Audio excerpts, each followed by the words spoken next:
नमस्कार मित्रांनो, मी जयंत शिरवाडकर, राहणार पुणे. मी एक नवीन वेब चॅनल सुरू करतो आहे. त्याचं नाव आहे अकाउंटिंग फंडा. आता अकाउंटिंग फंडा या वेब चॅनलचा माझा मुख्य उद्देश तुम्हाला सांगतो. मी स्वतः एक अकाउंट्स आणि कॉमर्स या फील्डमधून आलेला माणूस आहे.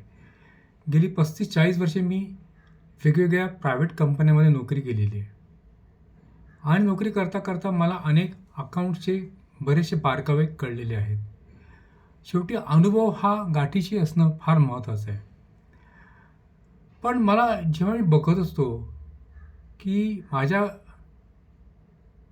ज्या खाली काम करणारे जे काही माझे असिस्टंट होते, त्यांचे अकाउंटिंग कन्सेप्टच बेसिकली कन्फ्युजिंग होते. म्हणजे बेसिक अकाउंटिंग फंडा म्हणतात ना, तो फंडाच ॲब्सोल्युटली असा काय म्हणतात त्याला अंधूक क्लिअर नसलेला असायचा. गोष्टी मोठमोठ्या वाचा करणार, पॉलिटिक्सवरती बोलणार, ह्याच्यावरती बोलणार, त्याच्यावरती बोलणार, पण ॲक्च्युअल जेव्हा तुमचं काम येतं स्वतःचं, ते काम करताना ह्यांचं काय व्हायचं की ह्यांचं ॲक्च्युली की ही एंट्री डेबिटला टाकावी का क्रेडिटला टाकावी, हा व्यवहार कुठे टाकावा. काय आहे की अकाउंटच्या जगामध्ये फक्त कॅश घेणं आणि कॅश देणं किंवा परचेस करणं आणि सेल करणं नाही आहे. अकाउंटच्या जगामध्ये प्रचंड अनेक मोठमोठ्या प्रकारचे अकाउंटिंग एंट्रीज असतात. त्या अकाउंटिंग एंट्रीज तुम्हाला कन्सेप्ट जर कळली नाही, त्याची जर मूळ कळलं नाही, तर तुम्ही आयुष्यभर तुम्ही असं वाटतं की ही जी मुलं माझी असतील 11वी 12वीतली वगैरे, या मुलांना मी संबोधून हा ॲक्च्युली वेब चॅनल सुरू करतो आहे. तर सांगायचा उद्देश काय की ही जी अकाउंटिंग कन्सेप्ट आहेत, ही कन्सेप्ट जर तुमच्या डोक्यात फिट बसली नाही, तर काय होतं की कन्फ्युजन तयार होतं आणि ते कन्फ्युजन तयार झालं की मग आपण केलेलं काम बरोबर आहे की नाही हे मुळात बेसिकली कळत नाही. सुरुवातीला माझ्या आयुष्यात असं पण झालेलं आहे की मी जेव्हा नोकरी सुरू केली त्यावेळेला ज्या ज्या कंपन्यांमध्ये आम्ही जायचो ऑडिट करायला म्हणा किंवा काही अकाउंटिंग काम करायला, तर काही एंट्री अशा असायच्या की तिथे तुम्हाला तुमचं स्किल तुम्हाला वापरता आलं पाहिजे. तुम्हाला त्यातलं अकाउंटिंगचं बेसिक कन्सेप्ट कळली पाहिजे, अकाउंटिंग फंडा कळला पाहिजे.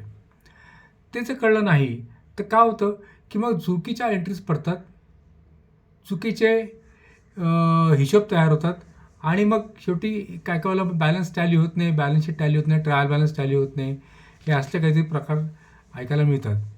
ट्रायल बॅलन्स टॅली होत नाही म्हणजे याला अर्थच नाही. म्हणजे तुम्ही कुठेतरी 2 एंटर डबल ठिकाणी मारून ठेवलेले आहेत, असं थोडक्यात होतं. म्हणजे ट्रायल बॅलन्स बऱ्याच वेळा टॅली होत नसतो. पण आता काय की सध्या जग असं आहे की सॉफ्टवेअर खूप पुढे गेलेले आहे.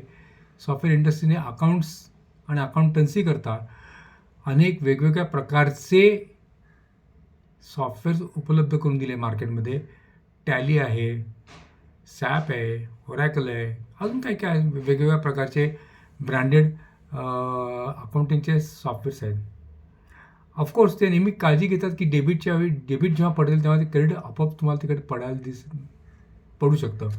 पण पूर्वी एक 40-50 वर्षाची आम्ही जेव्हा कंपनीत काम करायचो त्यावेळेला ही सगळी पुस्तकं होती.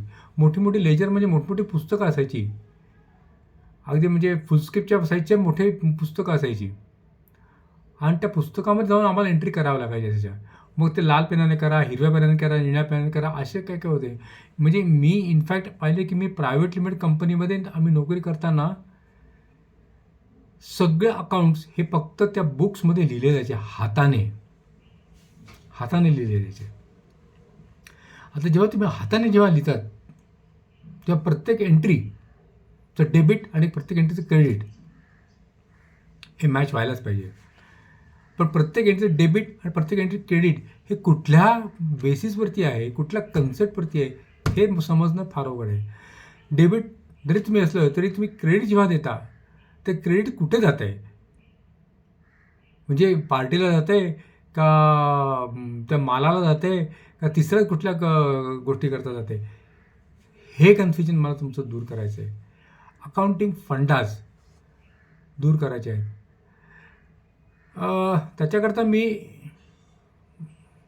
आधार घेतला की जे 11वीचं जे बुक किपिंग अकाउंटन्सीचं पुस्तक आहे, जे महाराष्ट्र राज्य पाठ्यपुस्तक मंडळाने रेकमेंड केलेलं पुस्तक आहे स्टँडर्ड 11वी करता, तेच पुस्तक मी वापरायला लागलेलं आहे आणि त्याच पुस्तकाच्या आधारे मी तुम्हाला ही सगळी माहिती सांगणार आहे. मित्रांनो, लक्षात घ्या की अकाउंटिंग कन्सेप्ट तुमच्या क्लिअर नसतील ना, तर तुम्हाला पुढे जाऊन फार मोठं यश मिळणार नाही, कारण तुम्ही कन्फ्यूज अवस्थेत राहाल. अर्थात मी सगळेच विद्यार्थी आहेत असं म्हणत नाही. हे मी कोणाकरता करतो आहे की ज्या विद्यार्थ्यांना क्लासेसची फी भरणं शक्य नाही, क्लासेस अटेंड करणं शक्य नाही, किंवा घरामध्ये तेवढी परिस्थिती नाही आहे की क्लास अटेंड करून कॉलेज जायचं. कारण काय की घरामध्ये इतर पण काही जबाबदाऱ्या असू शकतात, सगळं काही असू शकतं. जी मुलं सुशिक्षित आहेत, जी मुलं चार्टर्ड अकाउंटंट CA करत आहेत, जी मुलं मोठमोठ्या ICW वगैरे परीक्षेत आहेत, त्यांच्याबद्दल माझा व्हिडिओ नाहीच आहे.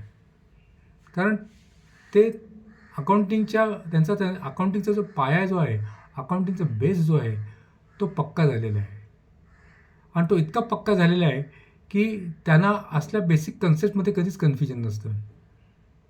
पण काही विद्यार्थी असे असतात की जे BCOMपर्यंत येतात, परीक्षा पास होत नाहीत, नापास होतात, मागे राहतात, वर्ष मागे राहतात, सगळं राहतं मागे.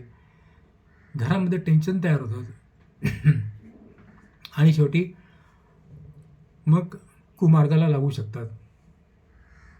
हे अवॉइड करण्याकरता तुम्हाला अकाउंटिंगची गोडी निर्माण व्हायला पाहिजे. अकाउंटिंगची गोडी एकदा निर्माण झाली की तुम्ही कुठलंच अकाउंटन्सीचं पुस्तक याच्यावरती तुम्ही चांगलं अभ्यास करून चांगले मार्क मिळवू शकता. तर मित्रांनो, माझ्या वेब सिरीजचं नाव आहे अकाउंटिंग फंडाज. या कार्यक्रमात मी अकाउंट्समध्ये जे व्यावहारिक शब्द असतात त्यांचे मराठीत तुम्हाला नीट समजावून सांगायचा प्रयत्न असेल, मराठीमध्ये. ऑफकोर्स हा माझा चॅनल मराठी असणार आहे. आता तुम्ही डेबिट किंवा क्रेडिट हे शब्द ऐकता, बरोबर आहे? तुम्ही तुमच्या ह्याच्या चॅनलमध्ये डेबिट किंवा क्रेडिट तुम्ही ऐकता. मित्रांनो, कसं असतं की डेबिट जेव्हा म्हणतात तेव्हा खर्च पण असतो, आणि डेबिट जेव्हा म्हणतात तेव्हा तुमची प्रॉपर्टी पण असते. गंमत लक्षात घ्या. डेबिट जेव्हा खर्च पण असतो आणि जेव्हा प्रॉपर्टी पण असते, आणि क्रेडिट जेव्हा तुमचं देणं असतं म्हणजे लायबिलिटी असते, तसंच तुम्हाला झालेलं इन्कम पण असतं. गंमत आहे की नाही अकाउंटिंगमधली? हे बेसिक आहे अगदी, डेबिट आणि क्रेडिटमधला फरक. पण ते दोन्हीमध्ये असंच सांगितलं गेलेलं आहे की जरी ते डेबिट क्रेडिट असलं त्याचे इम्पॅक्ट्स वेगवेगळ्या एंट्रीला वेगवेगळे होत असतात.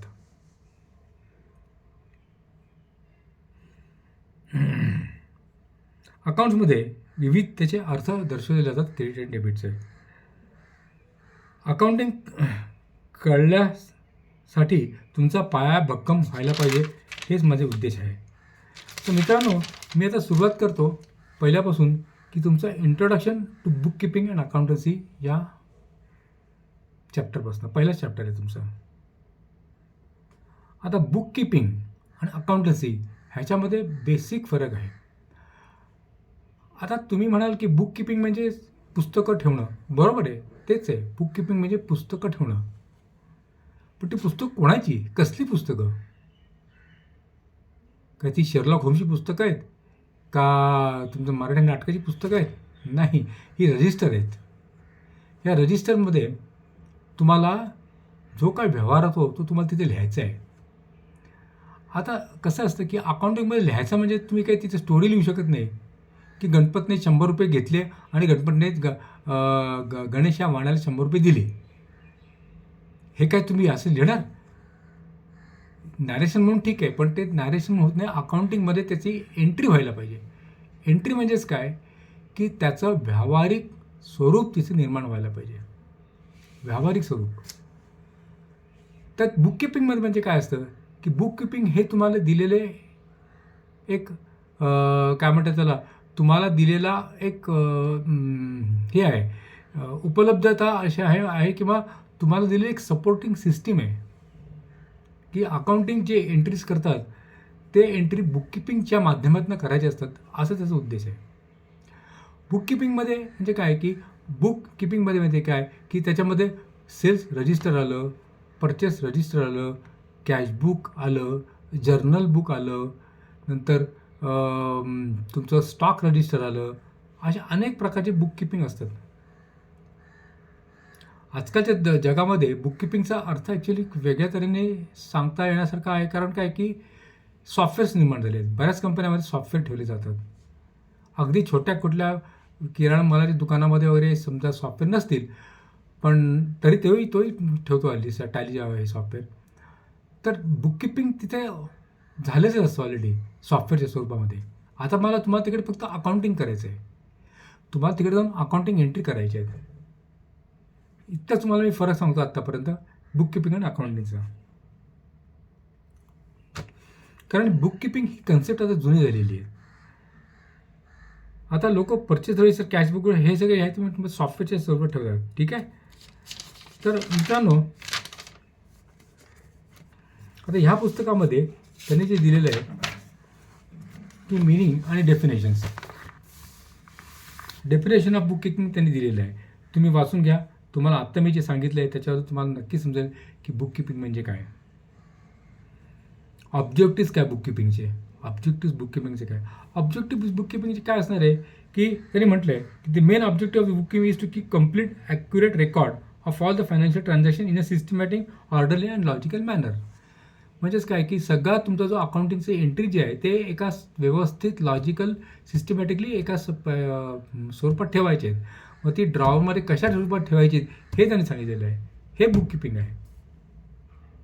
इम्पॉर्टन्स ऑफ बुककीपिंग हे आलंच की तुम्ही purchase register, sales register, cash register हे कशाकरता ठेवता, तर त्याची त्यांनी इम्पॉर्टन्स त्यांनी दिले पुस्तकामध्ये. अगदी सोप्या रीतीने दिलेले. मला असं वाटतं मला ते सांगायची काही आवश्यकता वाटत नाही आहे. युटिलिटी ऑफ द बुककीपिंग, उपयोग काय बुककीपिंगचा. तर बुककीपिंगचा उपयोग आहे की तुम्हाला अकाउंटिंग इन्फॉर्मेशन व्यवस्थित दिसायला पाहिजे, अकाउंटिंग इन्फॉर्मेशन व्यवस्थित समजायला पाहिजे. हां, आता कसं आहे की बुककीपिंग सगळ्यात महत्त्वाचा अर्थ लक्षात घ्या. बुककीपिंग हे कशाकरता लागतं की फक्त अकाउंटिंग एंट्रीज त्या एंट्रीमार्फत होत असते अकाउंटिंग एंट्रीज. पण बुककीपिंगचा मुख्य उपयोग असा असतो की तुमची कंपनी जी असते ती कंपनी ही फक्त त्या मालकाची नसते. आता मालकाची नसते म्हणजे ते कंपनी मालकाची असतेच ती, पण लक्षात घ्या महत्त्वाचं अकाउंटिंग कन्सेप्टमध्ये मालक आणि कंपनी ही दोन वेगवेगळ्या व्यक्ती आहेत. मालक आणि मालकाची कंपनी ह्या दोन वेगळ्या व्यक्ती आहेत. मालक हा ओरिजिनल पर्सन आहे, कंपनी ही आर्टिफिशियल पर्सन आहे. मालक हा ओरिजिनल पर्सन आहे, कंपनी आर्टिफिशियल पर्सन आहे. त्यामुळे दोन भिन्न तऱ्हेने काम करत असतात. लक्षात घ्या. अतिशय बेसिक अकाउंटिंग फंडा आहे हा आयुष्यातला. तुम्ही असं म्हणाल की कंपनी मालकाची मग तिची कंपनी, तसं नाही. कंपनी ही वेगळी असते. तर बुककीपिंगचा अर्थ अशा करता असतो की तुम्हाला तुमचा जेव्हा उद्योग तुम्ही सुरू करता, तो उद्योग सुरू करताना फक्त तुमचा कर्मचारी वर्ग किंवा तुमचं कुटुंब एवढ्याशी तुमचा संबंध राहत नाही. तुमचा संबंध राहतो सरकारी officers, income tax, sales tax, GST आणि अजून काही एम्प्लॉई प्रॉव्हिडंट फंड, हे अनेक ज्या काही सरकारी ज्या संस्था आहेत त्या सरकारी संस्था तुमच्या कंपनीकडनं इन्फॉर्मेशन मिळवण्याकरता त्यांना जी मदत लागते ती बुककीपिंग थ्रू दिली जाते. तुम्ही बुककीपिंग करता म्हणून तुम्ही ती इन्फॉर्मेशन देऊ शकता आणि ती इन्फॉर्मेशन त्यांना आवश्यक असते पडताळण्यासाठी आणि एकंदर तुमच्या बिझनेसचा त्यांना एक आढावा पाहिजे असतो. त्याच्याकरता बुककीपिंग हे असणं आवश्यक आहे. तुमच्या पुस्तकामध्ये डिफरन्स बिटवीन बुककीपिंग अँड अकाउंटन्सीचं उत्तम त्यांनी हे दिलेले आहेत. Stage, objectives, responsibility, period, analysis, decision making, skill required. आता हे सगळं त्यांनी त्या पुस्तकामध्ये सविस्तर सांगितलेलं आहे अगदी. त्यातलं मी पहिलेच फक्त वाचतो की मिनिंग काय आहे. It is concern with recording and classifying business transactions. It is concern with recording and classifying the business transaction. Book keeping म्हणजे काय की तुमच्याकडे आलेली इन्फॉर्मेशन जी आहे धंद्यातली ती एका पर्टिक्युलर ह्याच्यामध्ये ठेवायची आहे, त्याची रेकॉर्ड करायची आहे, त्याची नोंद करायची आहे. त्या नोंदी ज्या होतात, ज्या ठिकाणी होतात त्याला म्हणतात बुक किपिंग. ज्या नोंदी त्या ठिकाणी होतात त्याला म्हणतात बुक किपिंग. अकाउंटन्सी म्हणजे काय की it is related with recording, classifying, summarizing, analyzing, interpreting the financial data. आता फायनान्शियल डेटा म्हणजे काय माहिती आहे की जी तुम्हाला माहिती मिळालेली आहे. समजा काय एक अनेक व्यवहार झाले असेल दिवसभरामध्ये, पैसे घेतले, पैसे दिले, पैसे आणले, माल उचलला, माल ठेवला, माल ट्रकमध्ये भरला, माल इथे भरला, तिकडे गेला, ही सगळी इन्फॉर्मेशन आहे. ही इन्फॉर्मेशन बुक किपिंगमध्ये येते. पण त्या बुक किपिंगमधनं येताना ती कशी फायनान्शियल टर्म्समध्ये आणायची म्हणजे ती लोकांना कळू शकेल सोप्या रीतीने, त्याला म्हणतात अकाउंटिंग. त्यालाच म्हटलं recording of accounts, recording of entries. Recording of entries त्याला म्हणतात. Related recording, classifying, summarizing. Classifying म्हणजे प्रत्येक जे ट्रान्झॅक्शन आहे, प्रत्येक जो व्यवहार आहे तो वेगवेगळ्या ग्रुपमध्ये जातोय की नाही आणि तो त्याच ग्रुपमध्ये जातोय की नाही हे बघणं आवश्यक आहे. म्हणजे परचेसचा जो भाग आहे तो फक्त परचेस रजिस्टरलाच घ्यायला पाहिजे. सेल्सचा जो भाग आहे तो फक्त सेल्स रजिस्टरलाच जायला पाहिजे. त्याला म्हणतात अकाउंटिंग एंट्री. ती अकाउंटिंग एंट्री जी आहे ती तिथे लिहिली जाते, त्याचं संक्षिप्त रूप तयार केलं जातं, त्याला म्हणतात अकाउंटन्सी. आता त्यांनी मिनिंग अँड डेफिनेशन ऑफ अकाउंटन्सीचं चांगलं उदाहरण दिलेलं आहे. अकाउंटन्सी म्हणजे काय की प्रत्येक व्यवहार, प्रत्येक ट्रान्झॅक्शन त्याला म्हणतो आपण, तो गणित त्याच्या फॉर्ममध्ये थोडासा आणायचा प्रयत्न करायचा, गणिती स्वरूपात आणायचा प्रयत्न करायचा. कारण काय की तो गणिती स्वरूपात आणला व्यवस्थित, प्लस मायनस या कॅटेगरीमध्ये आणला की त्याचं करेक्ट रेकॉर्डिंग सुरू होतं आणि त्याचं तुम्हाला परफेक्ट त्याचं उत्तर मिळतं. कुठल्याही प्रॉब्लेमचं सोल्युशनला, प्रॉब्लेम तुमच्या जे तुम्हाला उद्भवतं त्यातनं सोल्युशन तुम्हाला त्यातनं मिळून जातं. हां, रॉबर्ट अँथनी यांनी म्हटलं आहे की nearly every business enterprise has an accounting system. सोपं आहे. It means collecting, summarizing, analyzing, reporting in monetary terms information about a business transaction. म्हणजे पैशाच्या स्वरूपात तुमचा जो व्यवहार झालेला आहे तो पैशाच्या स्वरूपात आणायचा आहे, हे अकाउंटन्सीचं काम आहे. म्हणजेच काय की एंट्री करणं आलं. ओके मित्र, आता मी तुम्हाला फक्त शेवटी अकाउंटिंगचे बेसिस सांगतो आणि हा चॅप्टर संपवतो इथे. Basis of accounting. Basis of accounting म्हणजे काय की अकाउंटिंग हे कशावरती आधारित आहे सगळं. अकाउंटिंग हे कशावरती आधारित, त्याचा बेस काय आहे. त्याचा बेस काय माहिती आहे की कॅश बेसिस, ॲक्रुअल किंवा मर्कंटाईल बेसिस किंवा मिक्स्ड हायब्रिड बेसिस. जगातले कुठलेही व्यवहार असो, जगातले करोडो रुपयांचे व्यवहार होत असेल, बेसिस हाच आहे. तीनच बेसिस आहेत, कॅश, ॲक्रुअल, मर्कंटाईल आणि मिक्स हायब्रिड. ओके, त्यातलं मिक्स हायब्रिड बेसिस सोडून द्या, कारण मिक्स हायब्रिड बेसिस सध्या कोणी करत नाही आणि ते अंमलात आणले गेलेले नाही आहे कधी. तर पहिला आपण विचार की कॅश अकाउंटिंग. आता कॅश अकाउंटिंग म्हणजे सोपं आहे. गणेशने 100 रुपये दिले, 100 रुपयाची वस्तू घेतली, कॅश दिली, वस्तू घेतली, अगदी सोपं आहे की नाही. त्याला म्हणतात कॅश अकाउंटिंग. आता कॅश अकाउंटिंगमध्ये पण अनेक व्यवहार होऊ शकतात, नाही असं नाही. कॅश अकाउंटिंगमध्ये परचेस, सेल्स, जर्नल एंट्रीज सगळ्या त्यात येणार, बरोबर आहे. पण जी नुसतीच रोखीमध्ये हे होतं, देवाणघेवाण होते, त्याला म्हणतात कॅश अकाउंटिंग. म्हणजेच काय की any income received, any expenses spend, cash accounting. दुसरं महत्त्वाचं ॲक्रुअल किंवा मर्कंटाईल बेसिस अकाउंटिंग. आता ॲक्रुअल किंवा मर्कंटाईल बेसिस अकाउंटिंग ह्याचा पसारा प्रचंड मोठा आहे. कॅश अकाउंटिंगसारखं नाही आहे. मित्रांनो लक्षात घ्या, ॲक्रुअल आणि मर्कंटाईल बेसिसचा पसारा प्रचंड मोठा आहे आणि आजकालच्या जगातल्या सगळ्या कंपन्या या ॲक्रुअल बेसिसवरती काम करतात. ॲक्रुअल किंवा मर्कंटाईल अकाउंटिंग बेसिसवर काम करतात. थोडक्यात म्हणजे काय माहिती आहे की जेव्हा कॅश ट्रान्झॅक्शन नसतो, पण हा ट्रान्झॅक्शन तरी होतो, पण तेव्हा कॅशची देवाणघेवाण होत नाही, पण व्यवहार होतो. ॲक्रुअल म्हणजे पुढे जाऊन त्याचे पैसे मिळणार आहेत. ॲक्रूड टू गेट ॲक्रू म्हणजे काय की पुढे जाऊन मला ते पैसे मिळणार आहेत. आज मला ते पैसे मिळणार नाही आहेत, पण ते पुढे जाऊन मिळणार आहेत. त्याला म्हणतात ॲक्रुअल. पण जेव्हा ॲक्रुअल बेसिसची जेव्हा तुम्ही अकाउंटिंग एंट्री करता, त्यावेळेला कॅश असत नाही. कॅश असत नाही. हे फक्त तुमचं पुढे येणे आणि पुढे मिळणारे देणे याच्यावरती असतं.